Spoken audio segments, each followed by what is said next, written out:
Obama is a thief. He's the son of a thief. He's the son of a liar. He stole your freedom, your salvation, and your dignity. The Wall Street collapse of 2008, and I'm going to be through with this. Lehman Brothers, one of the largest stock brokerage houses down on Wall Street for many, many years, doing trading without a balance sheet to carry the trading they were doing. They were shuffling money like you won't believe. Lehman Brothers. Bear Stearns, another Wall Street giant down on Wall Street. And then AIG, which was a major insurance company, that not only insured churches and buildings and automobiles and property, but they also took hedge bets against stock. You buy a stock, AIG would insure that. It's called a derivative or or hedging of your bets. If you lost, AIG would pay you a certain amount of money. If you purchased $100,000 worth of stock sank to $40,000, you lost 60, AIG would make up the 60. You sell the stock, you get the 60. So it was, and not only that, but then the laws were changed. And people like George Bush with Alan Greenspan, where you could now do derivatives. And I'm going somewhere with this, that we purchase insurance, fire protection insurance on this property, whatever it costs us on an annual basis. In the event there's a fire, we get remunerated, we can rebuild again. But under the derivatives law passed by Alan Greenspan and George Bush during the collapse, anybody could purchase insurance on this building. People who don't even know us, people who we don't even know, got insurance policies right now on this property. That's right. Betting, if it burns down because it's in Harlem, they can make a windfall profit. It's called derivatives. It could be 50, 60 people now on insurance. Years ago, until Alan Greenspan changed the laws, years ago, you had to own the property to purchase insurance. You had to own the automobile. You had to own the circumstance. You had to own the stock. But now, this thing called derivatives, anybody can buy insurance on anything. And AIG was the biggest thing going. They were bigger than Barclays Bank in London. They too collapsed. Because when the stock market collapsed, they started paying out money on these derivatives, and AIG collapsed, biggest insurance company. And then all these properties were without insurance because every other insurance company funneled their premium payments through AIG. So had our building burned down, we may not have gotten paid during the stock market collapse of 2008. Now, why is that important? It's important because when Obama came to office, he took money out of the U.S. Treasury that we didn't have and gave it right back to Lehman Brothers, Bear Stearns, and all those people that lost. He gave all that money back and the trillions back to them. Nobody went to jail. Nobody was prosecuted.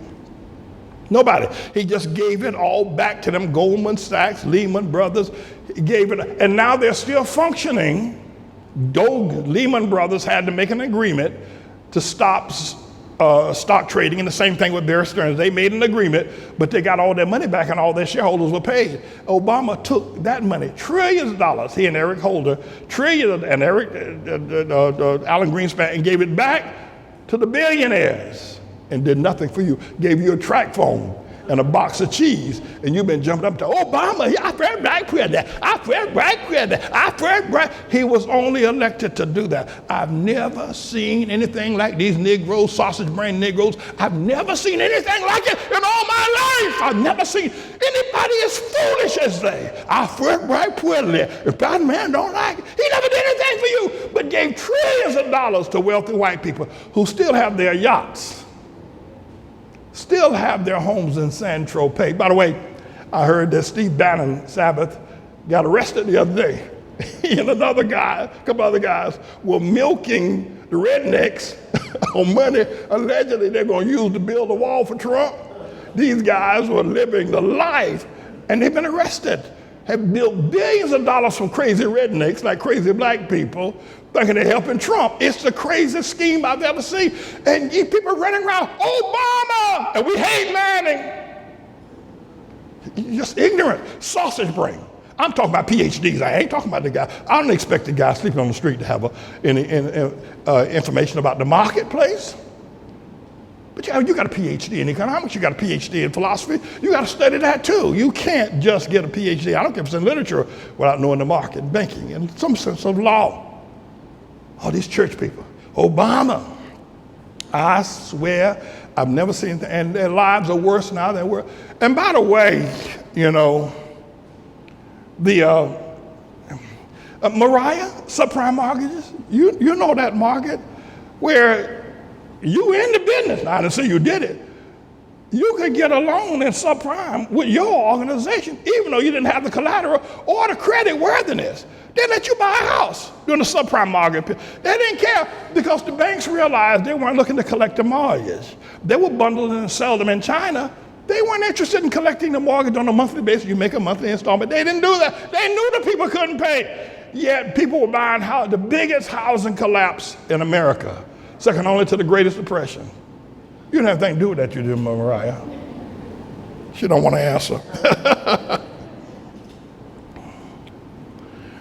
Finally, Obama didn't want Hillary Clinton to be president. Well, you know what happened in 2008. And I don't know how far this will be. Maybe some of y'all will be zealous enough, or somebody listening to me will tell the next person that talks about Obama, tell them to shut the hell up. Stop being a fool. You're going to be a fool all your life, and you're going to be against Pastor Manning for that? Shut the hell up. And you may decide also, no, I don't want to have anything to do with you. I don't care if you're my mama. I don't care if you're my daddy. Anybody as crazy as you are, first of all, you want to throw away the Old Testament. You let Obama laugh at the Old Testament. And now you want to talk about God's servant, Pastor Manning? The man, probably the last man in Babylon that's trying to help any of y'all with your crazy selves. Get out of my face. Get out of my house. Leave my table and my bed if you have to. This is serious. In 2016, Hillary Clinton was supposed to win that election. Donald Trump ain't had no business winning that election. Everybody knows it.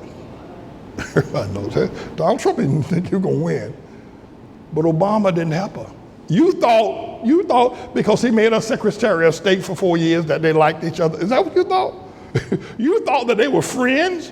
You thought that after he whooped her behind in 2008, because God had prophesied she should be president, that he gonna let her get in and get power. You thought Obama and his crowd were gonna let Hillary get in and be president in 2016? You got to come and think again.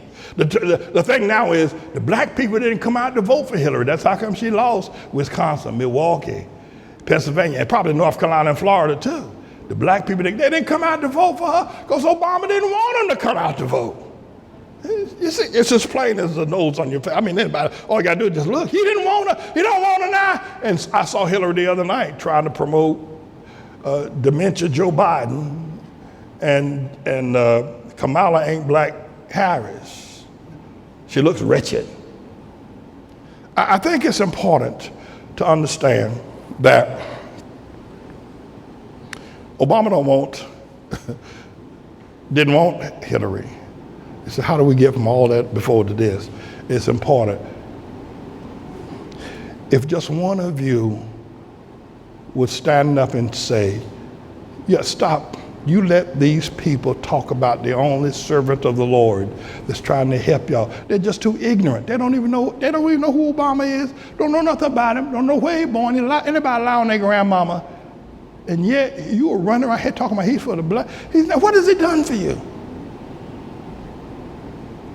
What about all the people that are dying in the streets? The young boys, 17 years old, cut down in the prime of their life. And here you are promoting this man? Have you lost your damn mind? I can't fellowship you. I can't fellowship you. And yet, you think he's some sort of a God? Just take a look at what he's ever done. The only reason why Tribulation Trump has a potential, and I say potential of losing the election, it isn't because of Joe Dementia Biden is a great candidate, or that half-breed, half-colored, half-black, half-Indian, half-Punjab, half-coconut, Kamala Harris is his vice president. That ain't the reason why. If Trump loses, and it's highly unlikely that he will not, it's highly likely that they will not. It's highly likely that, however, he will not. But if he does, it will not be because of Obama, who really wants to see him stay there, to continue to give away. The rich are getting richer. The wealth gap in America. The poor are getting poorer than ever before. And it'll be because of the coronavirus. And people will look at this and say, wait a minute, we're dying and the man ain't stopping it. You know, we don't want Joe Biden, but somebody needs to stop this corona. It will not be because of Kamala Harris or Joe Dementia. It'll be people are just looking and say, we got to get somebody else, try to do something about this coronavirus. If he loses, and it's highly likely that he will not. Now, he might, but it won't be because of politics. It'll be because God stepped in. See, the coronavirus didn't come from the Republican Party or the Democrat Party. The coronavirus is a part of the tribulation, which nobody wants to talk about again. The coronavirus is a tribulation, and that's from God. And that's the thing. If anybody's going to move Trump, it ain't going to be Joe Dementia Biden. It's going to be the coronavirus. This is a bit of a news blog we do, looking at spiritual wickedness in high places for the most part, making some observations about it and giving people a biblical foundation to the way of interpreting, rather than have Sean Hannity or Laura Ingraham or Janine Pirro or Anderson Cooper or Rachel Maddow or Don Lemon, Rush Limbaugh interpret what's going on in the world. You come to me and I'll tell you based on what the Word of God says. They'll just give you their worldly, sinful view. But the Manning Report will tell you what God has said, whether to say yea or nay, whether to go or to stay. You'll be led by the word of Almighty God. Come to the Manning Report on a daily basis to interpret the spiritual wickedness in high places, because there's plenty of it that's going on. And so I'm the Lord's servant, James David Righteous Rebel Manning, and I'm here to serve you with news and information.